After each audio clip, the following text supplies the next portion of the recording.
Hi, it's day 27 of a 30-day YouTube challenge that I've been doing with my brother Ed. You can see a link to his channel on the top right. My name is Andrew and I'm an architect for 25 years and I enjoy posting videos on architecture, or so it seems. Recently I was on a trip to Osaka and I was walking downtown and I saw this crinkle cut building and I thought this must be by a famous architect. And it was by an architect by Dominic Perrault. Perrault. It was by Dominic Perrault. It had a very zigzaggy type facade, and I am going to go into a little bit of detail on how this facade works, or how I observe it to work, and I hope to show you and hope you can enjoy this video. So thanks. This is the Fukoku Tower from aerial maps. And you can see here it's on this Shanford site with the main street in this direction, and it's got a very visible acute corner, and the tower is set on this main rectangular portion, and then the podium terraces out to form the acute street boundary.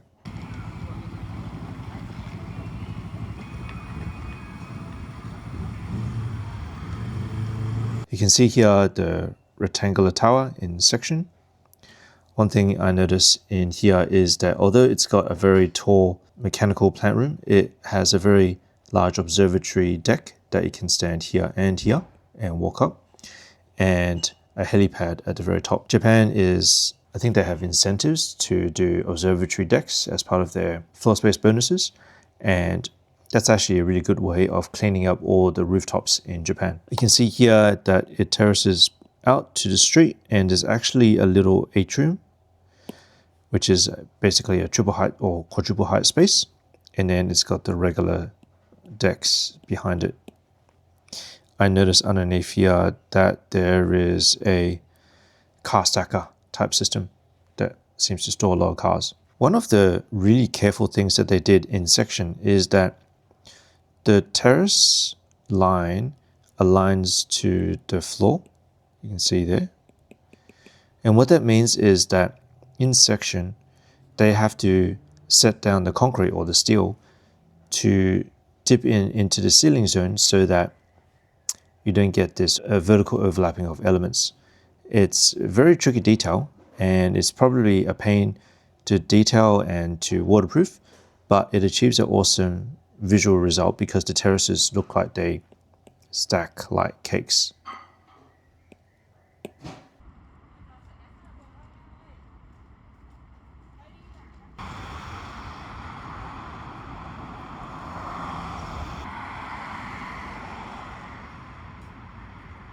This is the ground plane drawing. You can see here the serrated edge detail.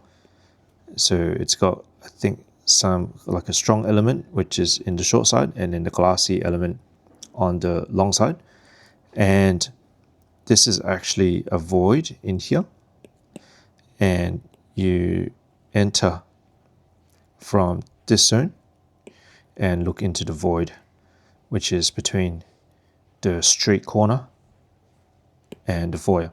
It seems like this is the commercial foyer, and this leads into the lifts. This must be the driveway, and it's lined with retail all the way around.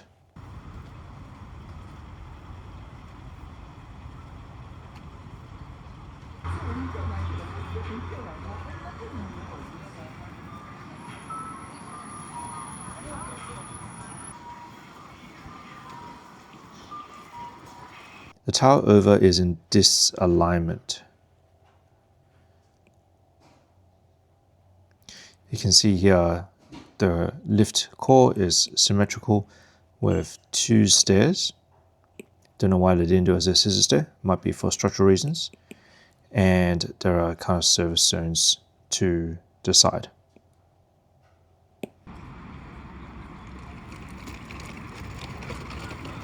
This is the typical office floor, and it's made up of, it seems like, low-rise lifts, which is a bank of 6,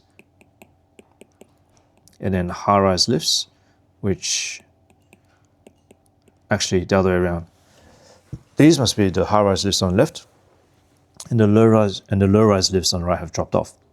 It's got two or symmetrical stairs, must be a goods lift, and this must be the effective core with amenities at the back. I guess the benefit of the amenities in this location is that they get natural light, which is pretty good. And then this is the NSA area, or net saleable area, or NLA, net lettable area. It's basically a C-shaped office plan with light on light on four sides.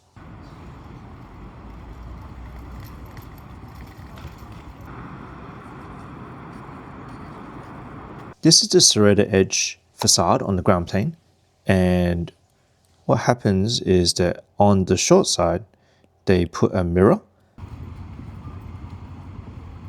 and because it's too small to actually put a piece of glass, and then over this side is glass. And from what I read of the concept sketch, it's meant to be like a representation of a tree, and so this serrated edge is mimicked in similar detail as you go up the podium into the tower. What we're looking into, I believe, is a void and a atrium, so it's a triple height space. This glass actually forms a very acute corner when you walk around. It's something that it's quite interesting.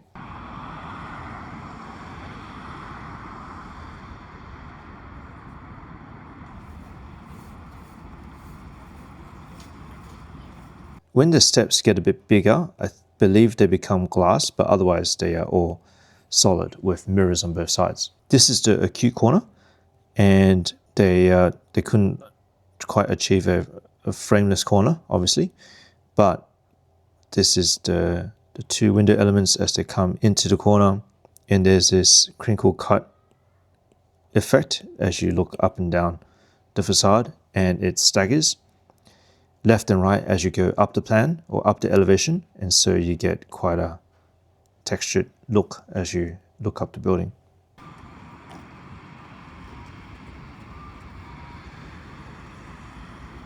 You can see here that they have the crinkle cut as like a type A, and then they go flat as a type B, and they mix and match as they go up the facade. So this kind of unique texture as it goes up. In terms of a form, it's a perfect terrace. You can see here the lines are all aligning. The cheap and easy way to do it would be that overlaps, but it doesn't do it. It stays below. And what happens is that in this ceiling zone behind is a set down deck, and it steps back up again. So it goes down, goes up, goes down, goes up, so that on the outside it's got a very clean line in between. This is a detail of the facade, and that corner terrace as it goes across, the joints are all perfectly aligned. And when it's perfectly aligned and then there's these stepped panels, it makes it look all the more crisp. You can see here that the light is catching some of the return panels and not the other panels, and so it really adds to the textured effect.